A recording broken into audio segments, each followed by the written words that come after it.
killing bush. I've got him at gunpoint. Check the left phone for calling a full evacuation at this time. We're pulling them out. 911. Advise ready for encampment. God!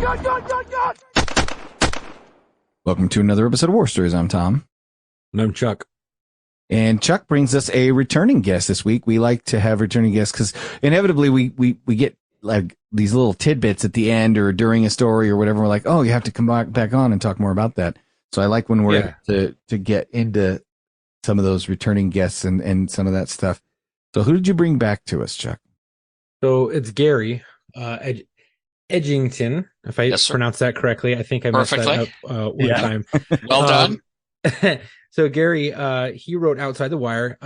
He spoke about his father last time. That was actually really just pretty tragic. Yeah. I had mentioned that I spoke to my dad afterwards, and I talked about your book and having you on, and he had mentioned that he had learned, that was a cautionary tale that, he had heard as a young police officer as well. Yeah. He was aware of the incident itself. So it was interesting for us to kind of go back and forth about that. And I kind of filled them in on some of the stuff you told us about, the closure you get when you find out that dad did it right, kind of a thing. Yeah. That was just such an emotional moment there. I mean, we talked for like 2 hours. That lady that was the eyeball witness then, she was a young girl. Sure. And, it was just for all those, like I told you, I mean, for all these years, I've thought first off, I blamed myself for buying him the Bianchi break front holster, but it turns out it had nothing to do with it, really. Right. It was just one of those things that probably none of us would have survived that. Because he was too damn close. There might be other officers that the Bianchi break front was not great for. Yeah. This is not that case. I know a lot of guys. There was the Bianchi brake front, and then there was the old we've talked about a little bit, the clamshell. Oh yeah. Safety speed, and I think that was my old man's first holster that was issued to him. Yeah. That was at LAPD. Yeah. Yeah. So I mean, my dad had one. Yeah. He was on state police. They're huge collector's items now, actually. But yeah, my dad gave me his clamshell.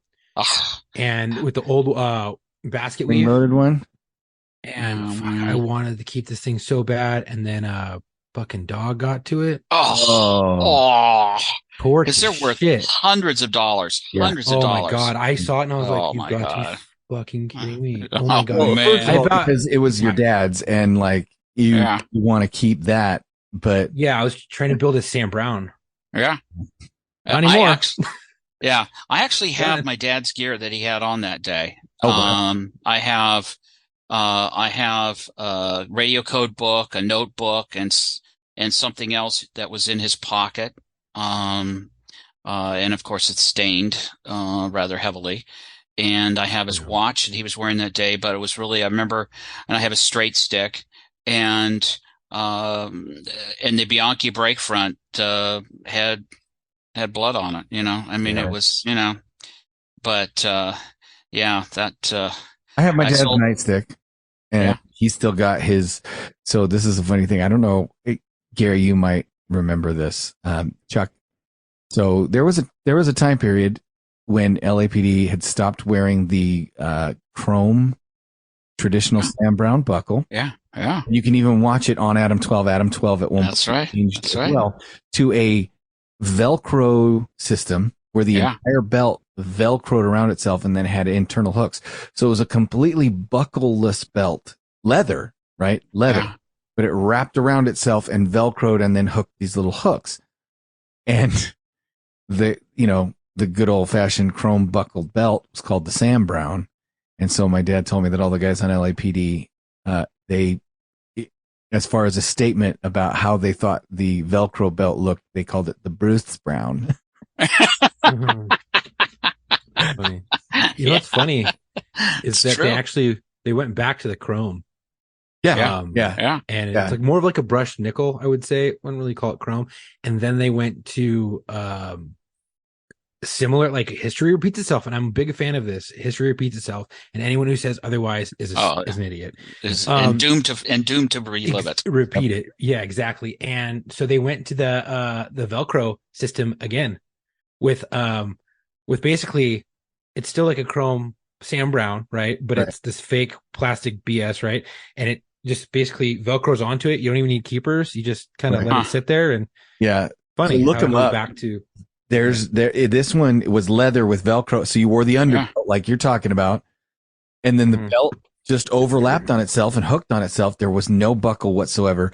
I think I've seen those. Safariland that made it. Yeah, it was Safariland. Yeah, that's right. It's hideous. Do you guys remember about, I want to say this was right before we left in 2000, that the sheriff's department changed the buckle color and all that stuff? Do you remember that? Yeah, when they went from nickel to brass or brass. Yeah. It was bizarre. Yeah. It was like, and you know what? And the other thing that I don't understand, and of course, I come from a completely different age, but who goes out and gets all those patches changed when you have the pink patch day or month? I mean, how do you do that? I mean, it's a pain in the ass. So you probably just have one shirt done. And I think, so I was part of our department changing over its uniform. We hated, our patches looked like CHP patches, and we wanted to look less like CHP in the patch department. Right. So we revitalized the shape, and we revitalized the color scheme and the, the graphics on it and stuff like that. And the city went in because the police association voted on it. And so the city agreed that if the police association paid for the first run of patches to convert our old uniforms over, the city would cover the cost of the second half of the order to then have patches to give out when uniforms wore out. And so basically we calculated how many officers we had, how many uniforms we had, how many patches we would need to switch our old uniforms over. And then the police association paid for that. I think that some of that stuff, depending, like the Susan G. Komen pink breast cancer, I would be willing to bet that those are charity funded in some way, shape, or form.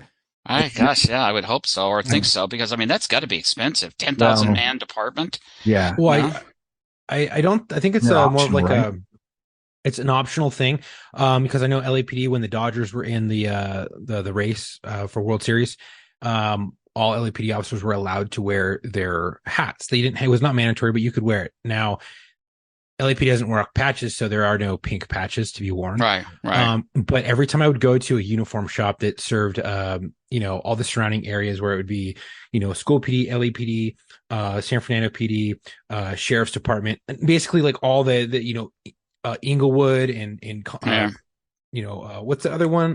Culver City PD. Yeah. Mm-hmm. And places that would carry all those patches, they would all have those patches, but then they would have the pink ones there as well when it got closer to that time of month, because people would be coming in and they'd be buying a new blouse, and throwing those patches on real quick and having it nice and pressed, and they just hang it up for the rest of the year.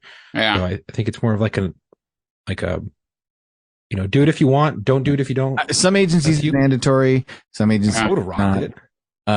It cracks me up when they do like the pride patches and stuff like that. And I've never seen those. Those real? I bet they are. I've seen River City PD, which is funny. Is oh god, yeah, that's that meme page. That's hysterical. If anyone's ever taken any post classes for their agency, River City is the police department that they always use as a fictional police department. As a post fake cops. Yeah. So real quick, then, since we're on June and we're just talking about this right now, I thought I would tell a quick story that's not mine. It's a friend of mine.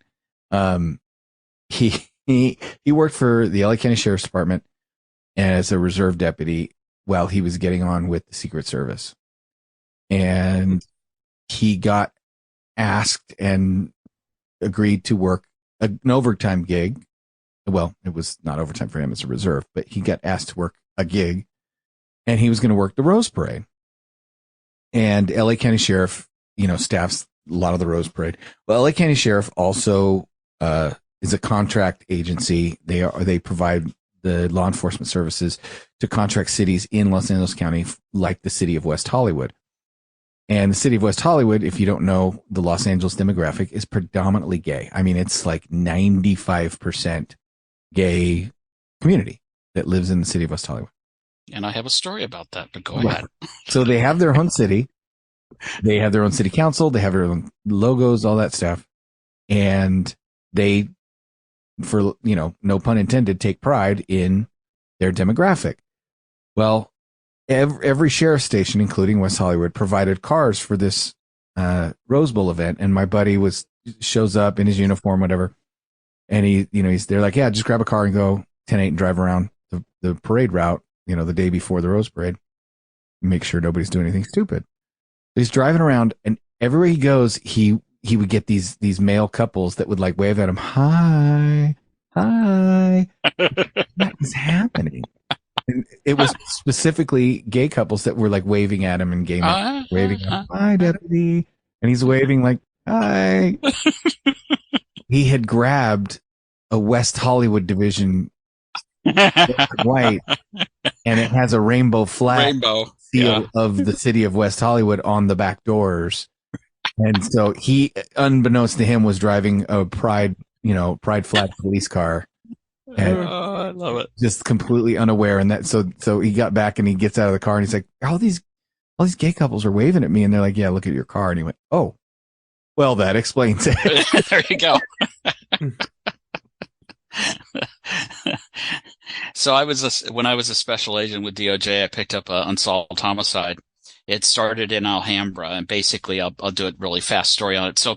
So basically, they're serving a search warrant on a suspect who was involved with unlawful sex with a minor over a long period of time. And he greets the detectives at the gate and says, "Hey, I know why you're here." So he takes them into the house, into a file cabinet, and there in the file cabinet is one of those big glass jars that your wife keeps olive oil and pasta in. One of those big show things, eh? Instead, in this particular one, it had a full set of male genitalia that had been removed from a victim. So fast forward, a lot of people tried to put it together. I picked it up. DOJ took it over as an unsolved homicide, and the guy that was working on it retired, and so I took it over and did some more investigation on it. And one of the things I did as part of that investigation was the suspect in this was somebody who wrote gothic stories about the castration of young males, which, of course, the victim happened to be a young Caucasian male. So I go to West Hollywood, and he apparently used to sell these stories. So I go to West Hollywood bookstore on Santa Monica Boulevard that's no longer there. Identify myself, Sam, I'm working on unsolved homicide involving the castration of the victim, and I'm told that you may have books on castration. Now, if you walk into Barnes & Noble and ask them for books on castration, or pretty much any other local bookstore, they'll say, right? Well, in West Hollywood, they took me to the counter where the books were supposed to be, but they were sold out. Of course. Yeah. What? Holy shit, yes. Your suspect has got a lot longer. Yeah, they were sold out. And so he directed me across the street to the leather shop that sold all kinds of leather stuff and spiky things that go on places that were never intended to have spiky things go on them. And these spikes were chiseled steel with needle fine points that, I mean, if you look at them wrong, they'd cut you. They're that sharp. It was so bizarre. Yeah. So bizarre. There's a whole strange world out there full of all kinds of stuff. So it's like a BDSM shop. Yeah, well, yeah, that's what it was. That's exactly. And both that one is actually gone now as well. But yeah, and I worked Beverly Hills, and of course, when I worked at Beverly Hills as a police officer, we used to, drive through West Hollywood on Friday and Saturday nights, sometimes on slow nights or during the week, and sometimes it was a bit of a show. But that was pretty bizarre. That was like it was like I just asked for a cookbook written by Martha Stewart. It didn't break stride. It didn't faze him at all. And I was like, holy shit. Did you solve it? Well, no. When I got promoted somebody else took it over, and they did identify a possible witness, but unfortunately the witness was so fried because they were a career alcoholic, they would not have been very credible. It would have been a witness to this type of activity going on at this person's residence. And I mean, it's a twisted story. It's so the tallywhacker hijacker got away. Yeah, well, yeah, exactly. We used to, yeah, exactly. Yeah, it was. I ended up, because I identified the jars coming from England, so I contacted the police in England, and they said, we don't have anything like this. And there were two in Viacap. There were two castration murders, and both were committed with the same weapon. And the wound pattern was identical to the wound pattern exhibited by this particular specimen.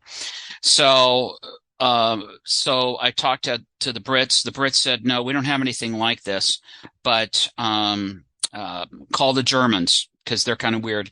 And so I called the Germans, and the Germans said, no, we don't have anything like this. This is really too weird. Call the Dutch.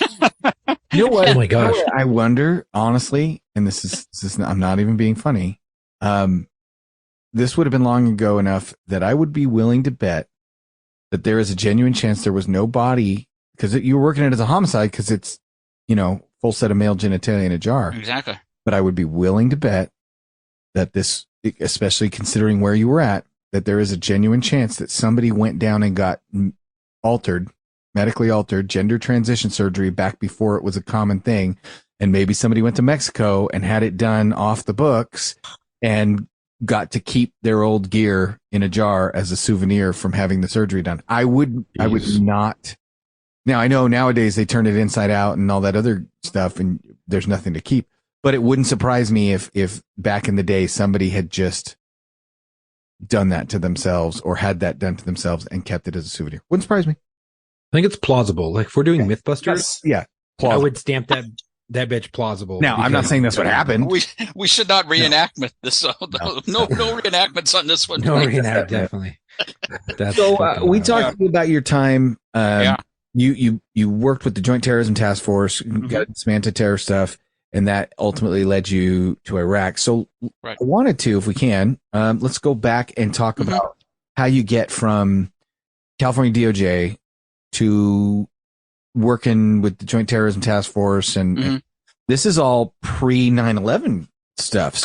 Correct. I thought it'd be, interesting to get into what terrorism stuff was like, and what, the police work of terrorism was like pre and post 9/11. Because I'll tell you, my old man worked terrorism, and I called him the morning of 9/11. I called him after I watched before the second tower got hit, but after the first. I said, Dad, turn on the news. Somebody flew a 747 into one of the World Trade Center buildings, and without missing, I had woken him up because it was 6 o'clock in the morning or whatever. And I had woken him up, and I said, hey, Dad, wake up and turn on the news. Somebody just flew a, jumbo jet into the World Trade Center.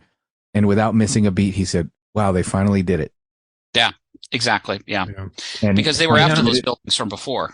Well, and he knew that like flying a plane into a building was a scenario that had been talked about in terrorism circles, and in a Tom Clancy book called Dead of Honor. Tom Clancy, yes. Thank you very much, Tom. Right? Dead. I'm really interested to see what you guys dealt with in the Terrorism Task Force pre 9/11 and what changed and what altered post 9/11, because I've talked to a bunch of coppers who were on the terrorist task force for Los Angeles and things like that, and what they were dealing with prior was completely changed almost overnight after that happened, or in the months and years to come.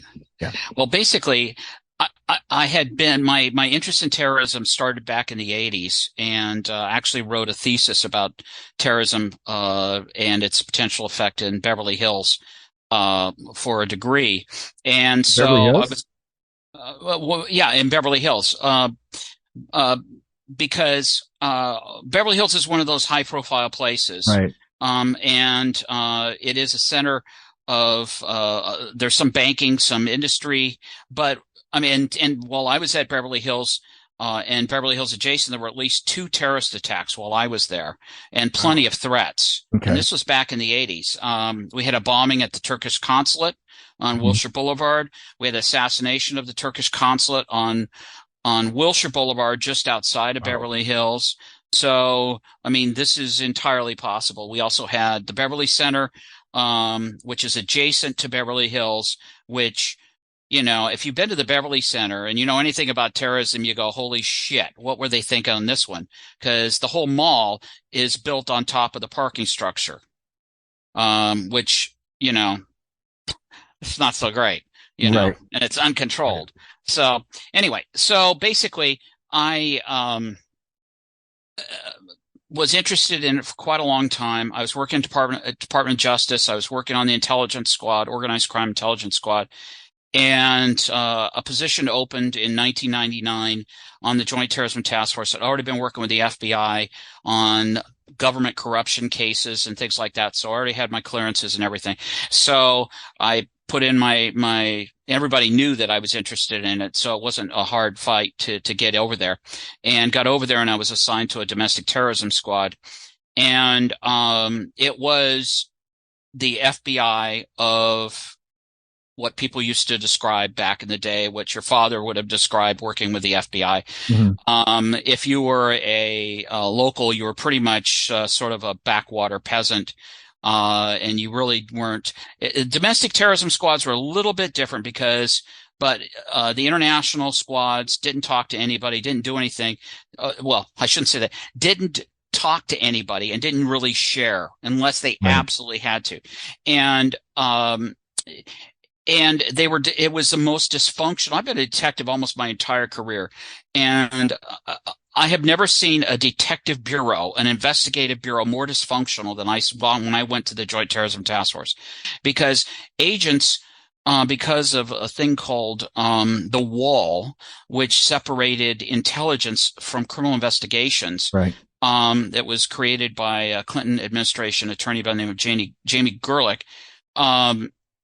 The investigators working at special agents working in the same cubicle, sharing the same computer, couldn't really talk to each other about these cases. And we all know, as experienced investigators, that nobody puts a case together by themselves. It's all about networking. It's all about sharing information.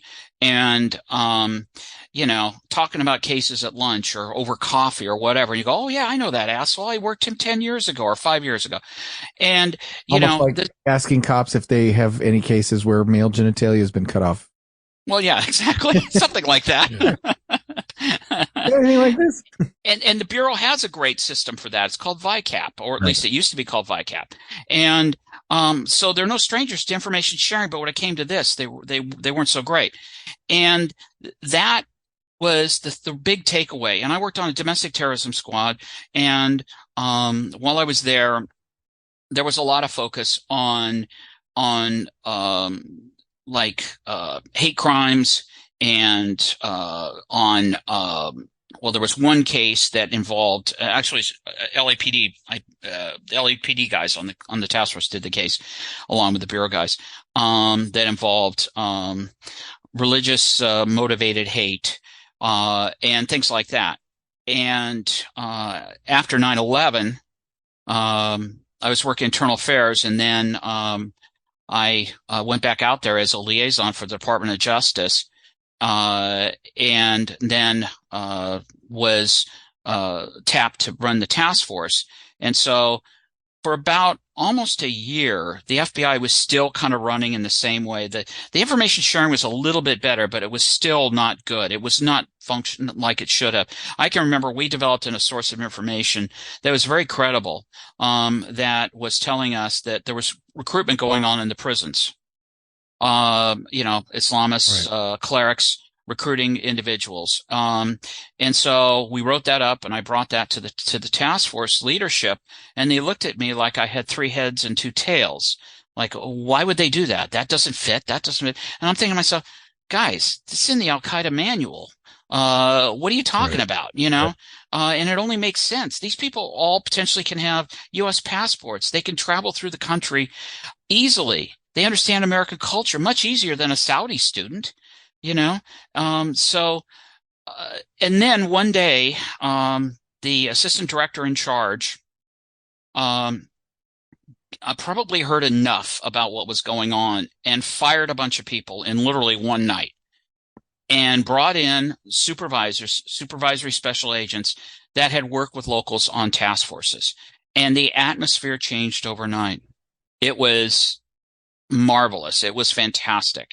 It really was. It really was. I mean, we started going to training together. We all worked together. You could not tell the difference. And I had an intelligence analyst and 3 agents or 4 agents working inside the task force. And it was the same thing throughout California with the other task forces. We had agents embedded. And you couldn't tell the difference between the FBI agents and the locals. It was you know, I mean, it was really a seamless transition, and it was a very collegiate atmosphere, and it was very productive.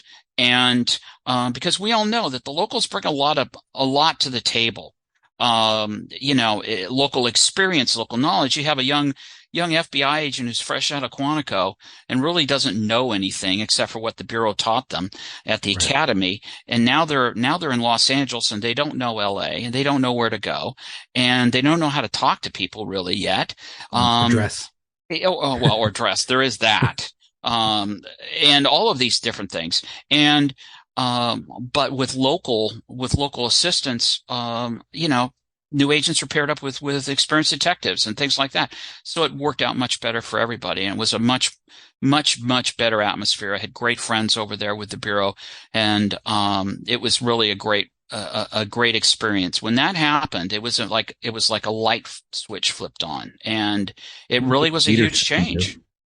Yeah, exactly. It was a change in leadership, and that's all it took, was a change in leadership. And the one thing, though, I have to say, and I have no idea how it is now, but the one thing that as you know, having worked on a DOJ task force, DOJ has a very strong intelligence analysis component. We've got LA Clear with dozens of intelligence analysts. Right. And we've got all these other nodes throughout the state with intelligence analysts. And in narcotics cases, in intelligence cases, in counterterrorism cases, it's all about the analysis, because you have all of these tidbits of information coming in from a million different places, from FISAs, from sources, from, you know, all kinds of different things, you know, wiretaps and everything else. And if nobody's there to put it all together, the agent sitting there with a stack of you know, information from all of these different intercepts and everything else, how are they going to put it? How are they going to go through phone tolls, you know? And we had one intelligence analyst at the task force that was a native Farsi speaker, and the FBI had 2 or 3 others for the whole Joint Terrorism Task Force. Right. And that's not enough to service. We had on my task force, I had 9 or 12 investigators, and I had 3 analysts. You know, and they were busy all the time. And so I can imagine. Yeah, and so that is something that is really that I hope and pray it has improved dramatically, because I used to say that, and I'm not the first one who said it, the next 9/11 is sitting on an agent's desk. The evidence for that, I mean, it's going to happen, and especially now with all the dreadful decisions that were made in Afghanistan, with the abrupt withdrawal and basically ceding the country back to the Taliban. What do you think is going to happen? You know, this is going to turn into a terrorist state again. You know, ISIL or ISIS, whoever pronounces whatever it is, those jerks are going to become emboldened again, and you're going to start to see, you know, as things move on, you're going to start to see terrorism pop its ugly head again in all sorts of places, because that's what these guys understand: force. They understand resolve. If you don't have force and you don't have resolve, they will kick the living shit out of you every opportunity they can. Right. They're still fighting the Crusades. They're fighting a 5th century. Absolutely. War. Exactly. That is exactly correct. This is a war that has been going on since 600 AD. Right. People don't realize that a Muslim army almost conquered France and did conquer Spain and occupied it for 600 years or 500 years. And a Muslim army almost conquered Vienna in 1630 something. People don't realize that, you know? You said about history and Exactly. That's very, very true. And, you know, this is unfortunately the Islamists they have long memories and, they have long grudges, you know, and they're not going away, you know, they're not going away until it becomes so nasty for them that they decide to play other games. And, you know, they either get what they want or they get subdued into not even trying to get what they want because they know it's going to turn out bad for them. But there is no like, hey, you can't have what you want, but we're going to coexist peacefully. That doesn't exist. Right. Well, Israel only exists because Israel is not afraid to take care of business when it's appropriate, and they do it ruthlessly, and they do it efficiently and with resolve. And that's the only reason why Israel still exists. If Israel had been, you know, well, I don't know, you know, you're just sort of misunderstood, they would have been run right over, and there would be no state of Israel. Well, and there's a reason why the Israeli people, you know, feel like the entire world is out to kill them. As they are.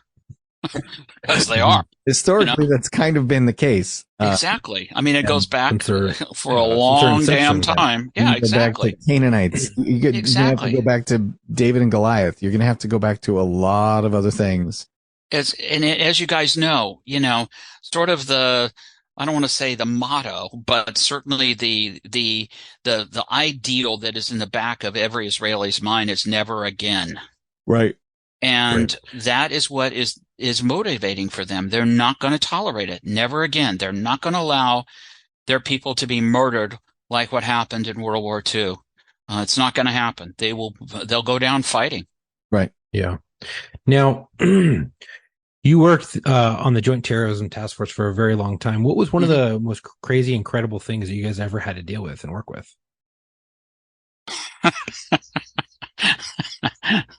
Okay. If you could pick one. Well, okay.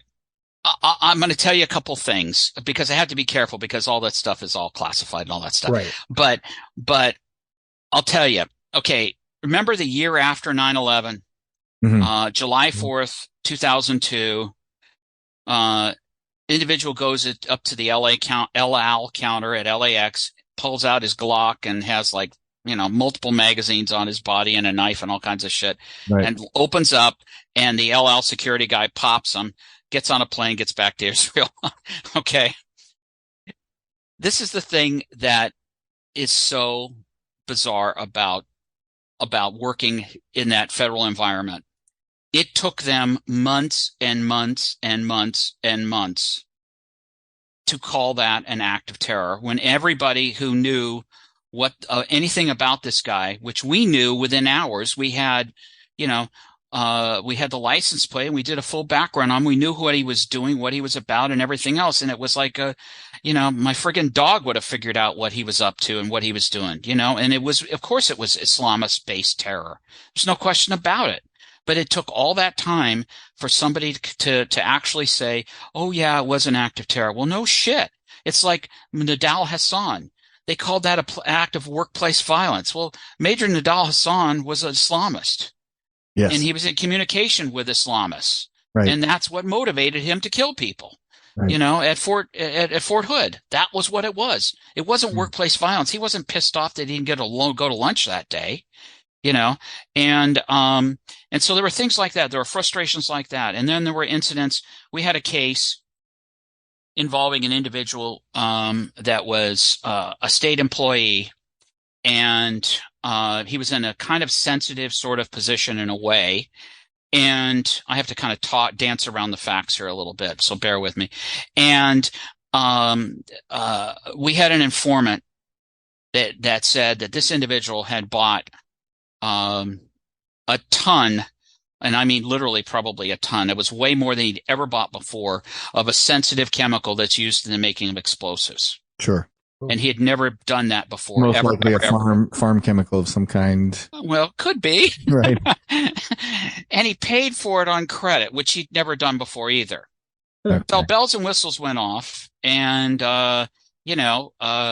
brought this investigation that we were supposed to work jointly with the Bureau, since we developed the information, and we wanted to make sure that the Bureau had the information and everything was going to be handled correctly.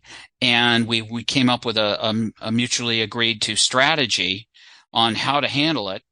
And the agent that was assigned to the case called, instead of waiting for a DOJ agent and going to actually do a face-to-face interview. I think I see on your face, you know where this is going.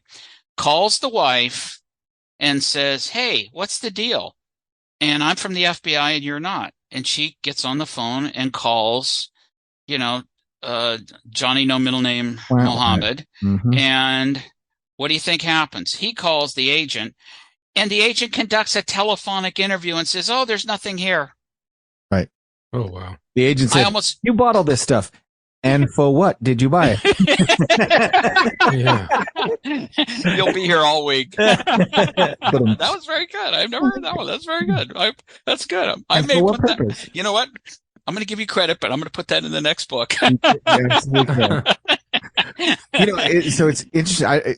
Real quick to tag up, you should go back and maybe I'll send you a link, but we had a very, very early episode with our former co-host's dad, who post 9/11 was sent to do on a surveillance team and was not told what until the very end, or as they got there. Basically, they were watching because they had credible intel that there was a suitcase nuke in Las Vegas that was being transported from LA to Las Vegas. And at one point he's on top of the parking structure looking down the binos, seeing a guy mess with the suitcase on the passenger seat of the car. And that's their primary. And he literally was like, okay. So he called his wife to say goodbye. Like, he was like, this is where, like, there's no way I'm getting away from a suitcase nuke, at this point. And, it's funny because, well, that's not the funny part. What's interesting is, when you really listen to the rest of the episode, it wasn't a suitcase nuke. Right. Or at least if it was, he didn't detonate it at that point. However, the follow-up done by the FBI at that point, and again, he said this was months after 9/11, was very much like what you were saying. And he couldn't figure it out. He's like, we went over there. We're going to jam this dude up. We're going to pull him out. We're going to, and the FBI's like, no, we talked to him. Everything's fine. Exactly. Heard that one before. Yeah, no. Heard that one before. We went in, we chatted with him. We're good. We don't have, Yeah.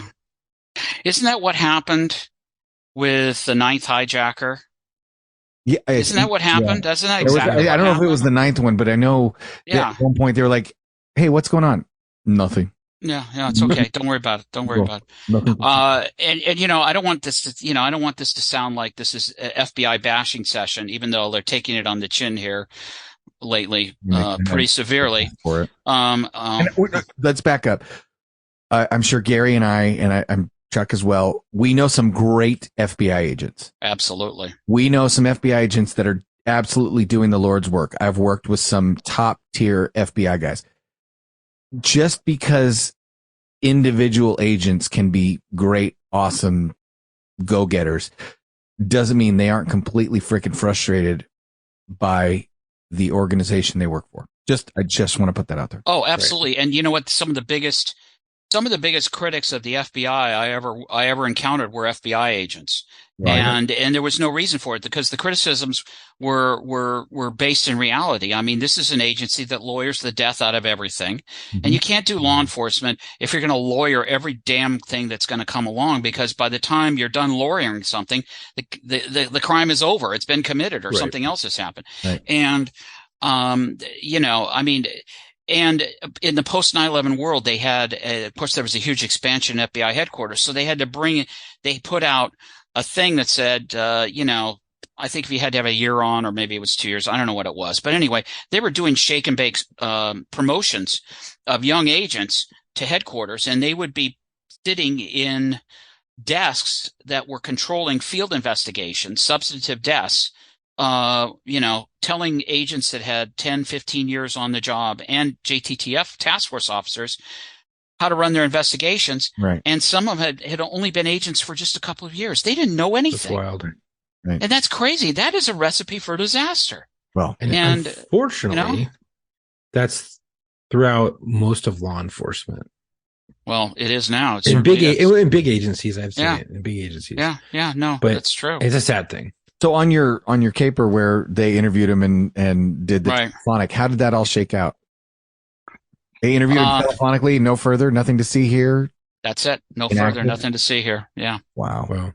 Yeah. So how many, without giving it any details, but like getting into it if it's classified or anything like that, but how many times have you seen something unfold on TV and you're like, that's fucking terrorism. We know it's terrorism. We have the info on it, but it never comes out as it was a terrorist attack.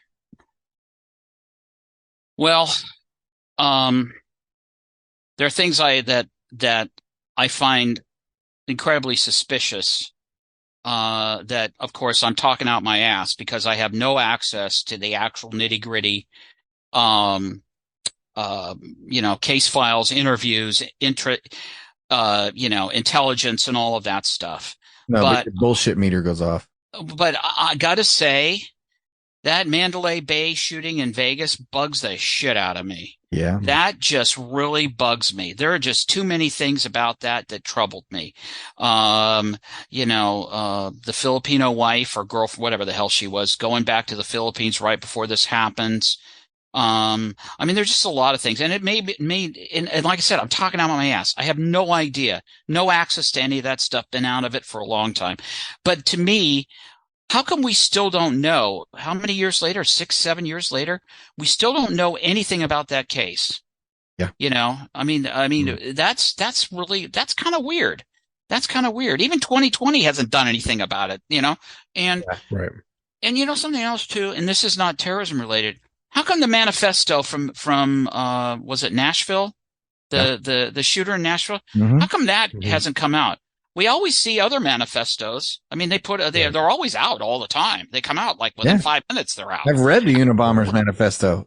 Yeah, exactly. Yeah, and how come this one hasn't come out? That's weird. Why is that? Well, we all know the answer is it doesn't fit the narrative. I think that's probably true. Right. I think that is probably true. Let me tag up and ask you this then, because I want to get a little bit more of what you're saying, but I wanted to, before I forget, do you see, or is there a frustration with, or does it happen often enough where you see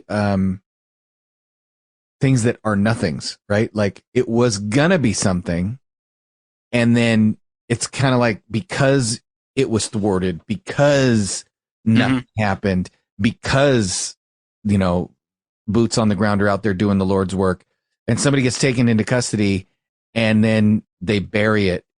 And you guys, how many times do you not get to stat the win, right? Oh, completely. Right. And that happens all the time. And a lot of times it isn't even taking somebody in custody. It's just a traffic stop scares them off, or they see something. We are so damn lucky. The reason why we did not suffer another catastrophic attack post 9/11 has a lot to do with luck and a few missed opportunities by the opposition where they fuck things up, like that asshole that tried to set off the bomb in Times Square and got it wrong, and thank God that didn't go off. That would have killed him. Yeah, the shoe bomber guy. People whose opinions I respect, who know a great deal about a lot of this stuff in the weeds, far more than I do, have mentioned that the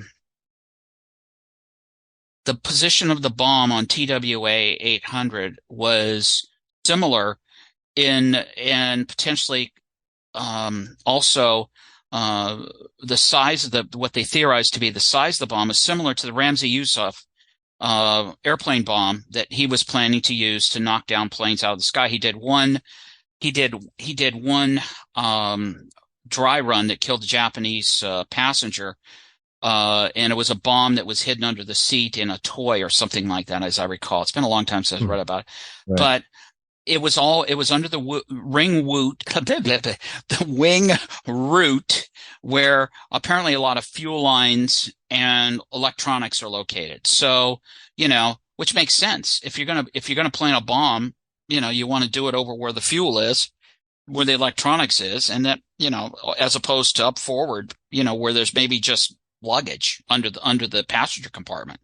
So, Yeah. I mean, I think there are probably, I think information is managed sometimes for political expediency and also for protecting one's turf. I don't know. But I always thought that was kind of odd and suspicious. And these people that I know have said that they know a little bit about airplanes, and they had, mentioned that it was kind of odd. I think we probably have had a lot of near misses, but I also think we set them on their heels when we came after them on their home turf and killed them by the truckload. I think that set them on their heels because they had been so used to tepid responses. Khobar Towers and all of the kidnappings in Beirut and the murder of William Buckley in Beirut and the CIA chief of station, and of course the coal and Dar es Salaam embassy. We put up a lot of shit before we finally said, you know what? Absolutely. Like they tried for the World Trade Center. Ramzi Yousef. Always tried to take it out. That's right. and that was a close call. And that was a very close call. Like so I'm on the opposite side. Maybe Gary, you can speak to this as far as an informed man's opinion. But if it were up to me, if I were the ruler of the world, if I were the king of law enforcement, my thought would be to err on the side of tell them every time, hey, this attack right here, this was an attack. Hey, this one here, they were trying to kill you. Hey, this one right here, also trying to kill you. Hey, this one right here, trying to kill you again. Hey, this one right here, we stopped from killing a bunch of, people, I think they, the whole we sleep safe in our beds because rough men stand ready to do violence against us, right? Well, how many people have read that quote?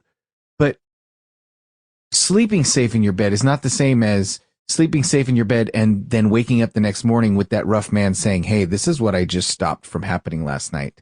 Right. You need to understand that you didn't sleep the sleep of the innocent because no one tried to kill you. You slept the sleep of the innocent because someone tried to kill you and we killed them first. Well, remember, there were two very famous terrorist incidents, the attack on the coal that occurred right before a presidential election and the attack on the Benghazi annex that occurred right before a presidential election.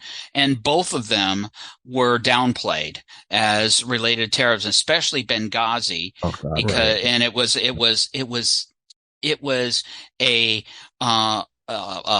demonstration that just got out of hand. Yeah. Bullshit.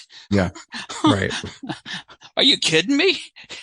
Well, that's about as believable as Antifa being mostly peaceful protests. Oh yeah, and that's another one. And they're as big a terrorist organization as anything that's in this country. They operate with the exact same, celled up there's no official Antifa. Yeah, right. There isn't, because that's how terrorist organizations work. Mm-hmm. I go I'm sure Gary, you go all the way back to the days of Black Bloc. And, of course. And what they did in, I think it was Seattle, wasn't it? With the or which one? But absolutely. They attacked Seattle and they shut the city down. It was in Black Bloc. For those of you who don't know, I mean, I would honestly call them the father of modern day Antifa. Well, it's interesting. They use a lot of the same. Both of them use a lot of the same techniques that Alf and Elf use. Yep. They have highly compartmentalized organization. Right. You can knock off one node, but you're not going to have the whole node. They're very, very secretive. These are very intelligent people, and they're very resourceful. And, they use, very simple rudimentary forms of communication, so they can't be intercepted. This is, and I'm sure it's probably the same. I don't know anything about how Antifa really operates, but I know that they're responsible for a hell of a lot of death and destruction in Los Angeles and all over the country, billions of dollars in property damage. So yeah, I can't speak to it now, but I know that when I was working counterterrorism on the task force in Los Angeles, we had active investigations going on groups located in California. I'm sure everyone knows all about these groups that were closely tied to Pakistan and the Emirates and all of that. And they had training camps in California. They have training camps in secluded areas all over the United States, in little ma and pa towns where, maybe you have 4 deputies and 1 police car between them. And they have a training facility out there. And as far as I know, those and they specifically target American citizens for recruitment that are disgruntled or feel they're disgruntled. Yeah, exactly. Disaffected. Don't think that these training camps on U.S. soil are just sovereign citizens or Nazis or militia groups. No, yeah, it's you. Dan Crenshaw. Regardless of what you think of him politically, one of the things that he said when he was interviewed about his stance about war is, "Hey, we fight over there, so we don't have to fight over here." Exactly, and that has been the argument that I have used many times. And of course, the longer the time span is between what precipitated the event and now, the weaker the memories get. And I knew when I went into this thing, in 2001, that this is California, and after a while, sure in hell, I'm going to have to start fighting like tooth and nail to protect the task forces and protect the positions. And sure enough, starting in about 2006, I had to do that. And I think it was Jerry Brown was elected then, and I had to do all kinds of good old Moonbeam. I had to fight and do all kinds of defensive papers and things like that to justify the existence of the task force. And because this individual, Jerry Brown, was quoted as saying, as far as I was told, well, we have the FBI, they can handle it. Well, not so much. Do you remember the shooting? There was an absolute terrorist attack in Riverside. Yes. The luncheon with male and female. They had bombs. They had machine guns. Yeah. Blah blah blah blah. Okay. Yep. What year was this? It's the same. We actually interviewed a guy for this show before you, Chuck. We actually interviewed one of the guys who responded to that incident, and it was Riverside, San Bernardino, right? Yeah, it was. It might have been San Bernardino. Yeah, Riverside.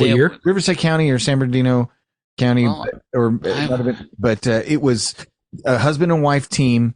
Yep. And went into a work Christmas party luncheon and just started shooting everybody in sight.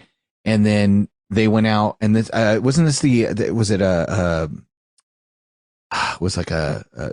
had a Bearcat, and then they got the dude out on the street, and he was in the Tahoe, and they used a loader to approach him and take him out, and the wife was in the car shooting at him. And I mean, it was a legit, like, oh yeah, it was a Hollywood no shit deal movie moment. And I cannot. I'm trying to remember the guy. And they had improvised explosive devices that they were, little half-assed hand grenades that they were, I think they deployed at least one of them.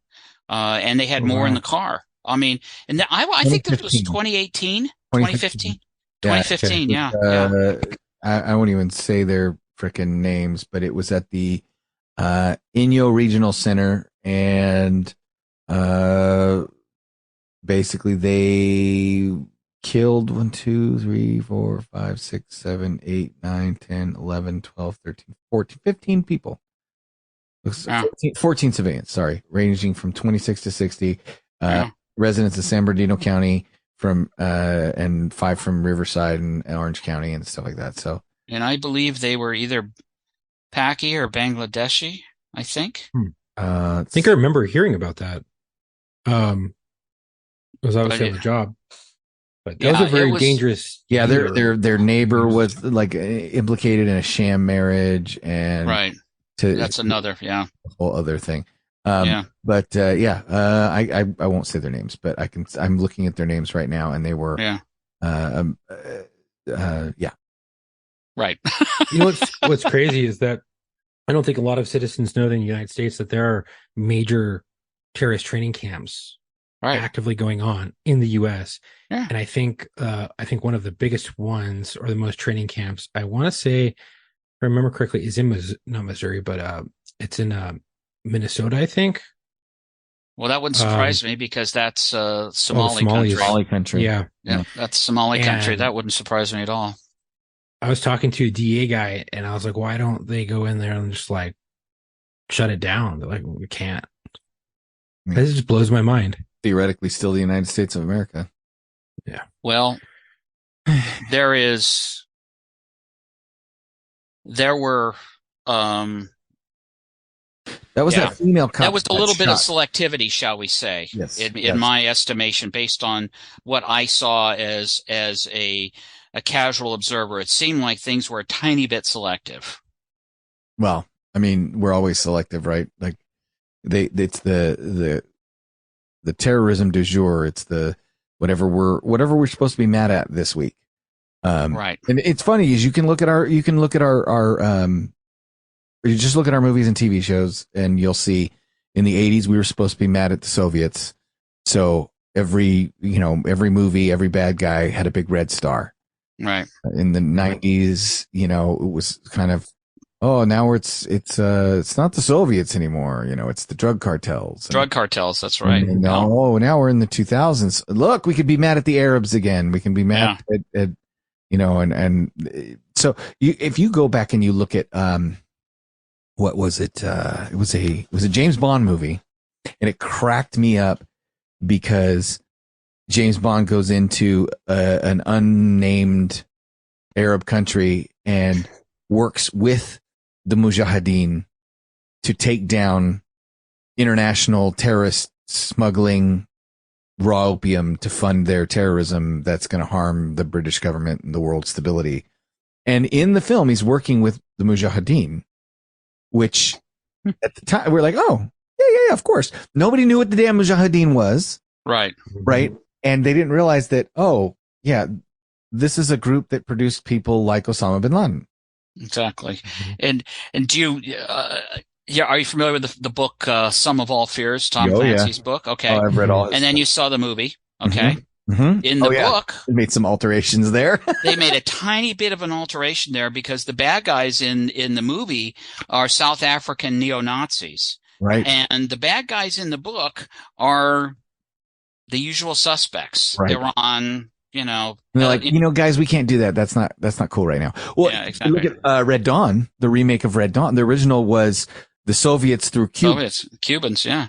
And the remake was an unnamed North Korean style country. So. Oh my God. Well, what are you gonna do? So when things post 9/11, things got better. Everybody's working better with each other. There's directives from on high. The president, thou shalt play better in the sandbox with each other. Right. And like you said, everybody kind of, it's fresh in your mind, right? Self-fulfilling. It's a circular argument, right? We are all playing together, therefore, and we need all these resources to fight terrorism. So we get all these resources to fight terrorism, like you were saying. And then within 6 years, you're writing papers because they're going, well, we don't need to fight terrorism. There hasn't been any attacks. Yeah, no shit, dummy. Why do you think there hasn't been any attacks? Exactly. Yeah, exactly. And of course, that's sort of the dilemma that, all intelligence agencies have to live with. And that is, we can't publish our victories because they're secret. So do you think that there have been many thwarted attacks, but they were never spoken about because they were thwarted before they stopped? So the American people will never hear about it. Oh, I'm sure of it. I've no doubt of it. It makes them feel super safe. Yeah. And like you said, I wish that, the American people, were brought back to the reality that we're about to face. We're probably going to start facing Islamist-based terror once again because of the things that have happened in the last couple of years. I hope I'm wrong. I would be very happy to say I'm wrong on this, but to me, based on my study and what I know, and I'm certainly, anybody who tells you they're an expert in terrorism is like blowing smoke up your skirts, because it's such a vast subject that it's nailing Bello to a wall. It's so huge, and it's just so many different players, and they spit off into other groups and blah, blah, blah, blah, blah. Right. And, and then one of the hardest things about it is to define who the terrorist is. You have to know which perspective you're looking at the argument from. Right. That's exactly true. There's the whole idea that, the treason is determined by the victors. Mm-hmm. If you look at, just look at the Troubles in the UK, right? There are people that look at Sinn Féin and the IRA and they say that they're freedom fighters who are battling oppression. And then there are other people that say, no, they're fucking Irish terrorists. Right. And the bottom line is there's a lot of people dead and there's a lot of violence that was perpetrated. But whether it was necessary or not, or whether it was terrorism or not, depends on who you ask. Exactly. Mm-hmm. And certainly there were a lot of Irish Americans, especially in Boston and New York, that were passing the hat around through NORAID to provide funding for them. Right. And, weapons from the United States, AR-180s and ammunition and all kinds of shit wound up over there. And of course, the IRA and the provisional IRA got training and bomb building from the Russians and their lackeys, and it is an alphabet soup. And of course that terrorism was really more about the victory of Marxism and Leninism in the world and destabilizing NATO by damaging the United Kingdom, right, than it was about the freedom of the Irish peoples. And my understanding is from people talking to it that a lot of these people who were bomb throwers and intimidators and extortionists with the IRA are now organized crime figures, because they're criminals and they're assholes, and that's what they are, and that's what they do.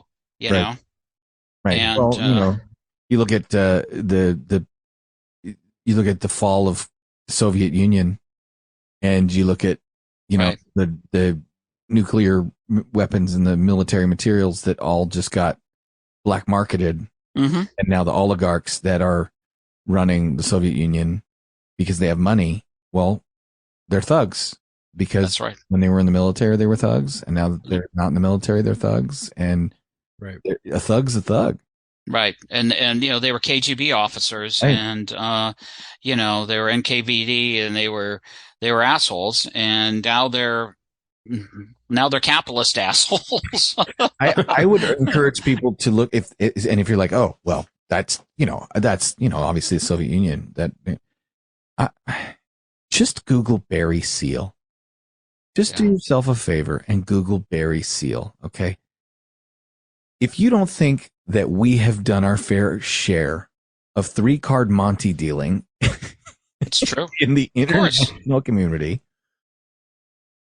They tried to. I wish the movie had been good. I watched the movie, Cruise, and I wish it had been better. And I'll tell you off mic some stuff that I found out was in the script that had to get cut, which I think you will enjoy.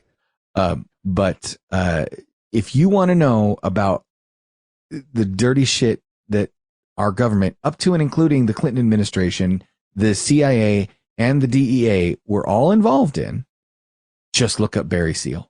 Okay? Yeah. And you'll be like, oh wow, we really do that kind of stuff. Yeah.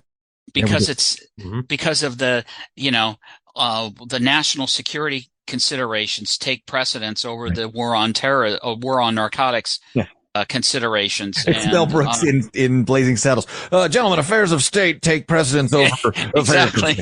Affairs of state. Exactly. Very good. That's a very good quote. I love that one. That's a funny movie. Never could be made today. That's for damn sure. Well, I love these conversations. So we are like really running out of time. Right. So we're going to have you back because this stuff is fascinating to me. We talked about terrorism. We didn't even get to Iraq. So we'll have to come back and get to Iraq. Gary, thanks again for coming on. Hey, my pleasure. I really enjoy talking to you guys. You're right. It's great fun.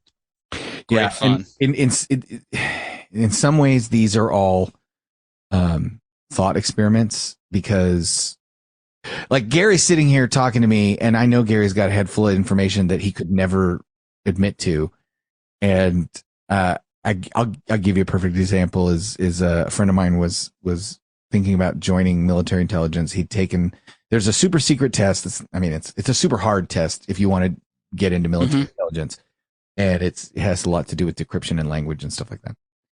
And so another friend of mine had joined the Marine Corps and they were drinking together. And he's like, yeah, I passed the military intelligence exam. I'm thinking I'm going to go into military intelligence, join the Army, and join the Marines or whatever.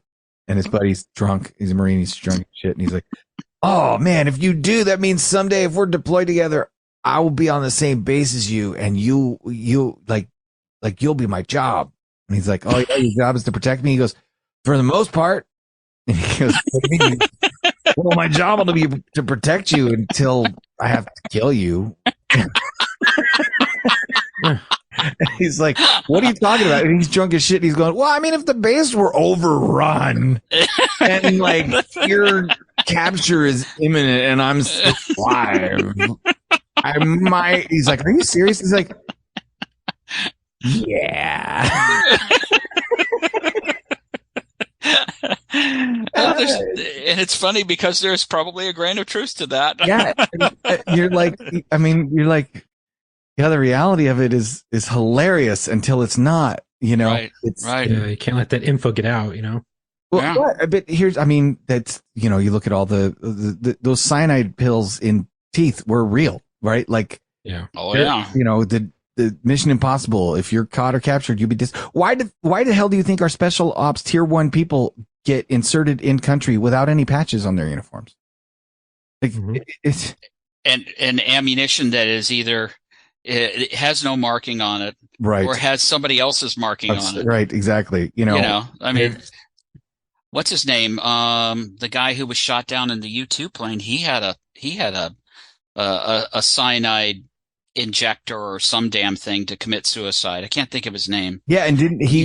He got broken, or he couldn't. Oh yeah, they or something, and they tortured him. I'm sure. Yeah, it's crazy. But affairs of state. Right. Take precedence over affairs of state. Exactly. No, well. Chuck, do you have this week's dedication? No, Gary does. Oh, Gary, you have this week's dedication. Yeah. You have somebody you'd like to dedicate the episode to? Yeah. I'd like to dedicate this episode to, once again, to my father, Harold Edgington, from the LA County Harbor Patrol, and also to my dear friend and partner, retired LAPD sergeant who joined the Department of Justice, Steve Clark. He was my number 2 guy on the task force. He was an awesome man, a dear, dear friend. He passed away a few years ago. His daughter is on LAPD, and he was just an awesome guy. Really awesome guy. No, I'm glad to hear that his daughter's carrying on the work, and hopefully she's safe down there and doing. Hopefully, I hope she is. And rest easy, brother. We've got it from here. Chuck, what do you got for us? Yeah. Well, hey everyone. Thank you for listening. If you like today's podcast and the content we provide, please help us out by rating and reviewing us on Apple Podcast or Spotify or whatever podcast platform you subscribe to. Yeah, I want to mention something about that, is because we talk about this a lot, but it really does when you see recommended for you, or you see, hey, new and hot and what's trending, that's all because of reviews. That's all because people like, subscribe, review, rate. So when we say it helps us, it really does help us. You click them stars and write us a little review. So, if you're listening to us and you like the content we provide, and you've never just gone and taken the 30 seconds to give us a rating and give us a review, that would be awesome. Yeah, it helps bump us to the top, and that's where we want to be. Right. And the podcast is available on all major podcast streaming platforms, as well as on YouTube. Reviews and ratings are how podcast platforms decide what to recommend. So your reviews really help. I'm going to drive that home. It really helps. Yes. Us grow the show. Also, please give us a follow on our Instagram at war_stories_official and our Facebook at War Stories Podcast. If you already follow us, please like and share our posts. If you click the link in our bio on Instagram and Facebook, you'll be able to reach all of our social media sites and our website. Another way to support us is by visiting our website at www.warstoriesofficial.com. Grab some gear and some of our merch. We have shirts, patches, stickers, Wooby hoodies. And if you think you have a story to tell and want to be a guest on the show, please email your info and a brief description of your story to us at booking.warstories@gmail.com so I can get you booked. We are always looking for veterans, law enforcement, firefighters, and medics, but also corrections, dispatchers, and nurses. If you have a friend who you think would be a great fit, let them know about us and give them our booking email. Again, thank you for the support. Stay safe. Yes, sir. Good old Caliber Press. Stay safe. Stay safe. Yes, indeed. And until our next episode, come home with your shield or on it.